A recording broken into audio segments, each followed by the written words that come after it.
Bismillahirrahmanirrahim. Assalamualaikum warahmatullahi wabarakatuh. Kita teruskan lagi perbincangan kita berkenaan dengan nasihat seorang ayah kepada anak-anaknya. Ya. Kali ini yang ke-28, iaitu ajar sendiri ya anak-anak membaca Al-Quran. Ya. Jadi bukan kita bagi orang lah untuk mengajar, tetapi sebaiknya kita sendiri yang mengajar anak-anak kita membaca Quran. Jadi ini ternyata penting sebab baca Quran ni satu asas ya kepada Islam.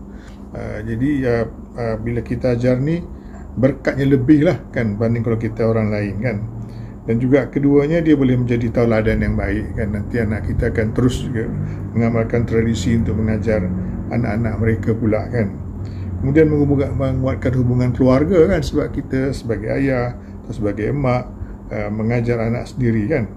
Kemudian pemantauan langsung dan pembetulan kesalahan kita sendiri yang tengok kan, kita tahu kan, kita pasti benda itu berlaku.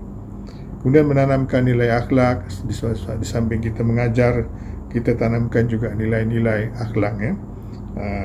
Dan meningkatkan motivasi dan keberkatan ya.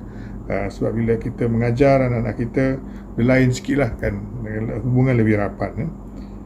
Dan juga bila kita berhubungan dengan anak kita tu mengajar, kita mengajar mereka tu baca Quran, di sana ada hubungan rohani yang lebih rapat lagi lah kan.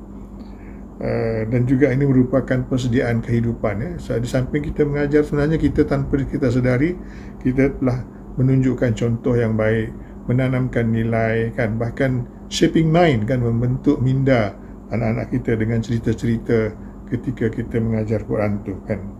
Kemudian dapat pahala berpanjangan lah kan, sebab nanti bila kita telah mati pun anak kita akan baca Quran, jadi itu akan macam amal jariah jugalah kan.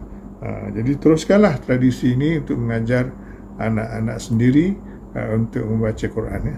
Bukan serah kepada orang lain.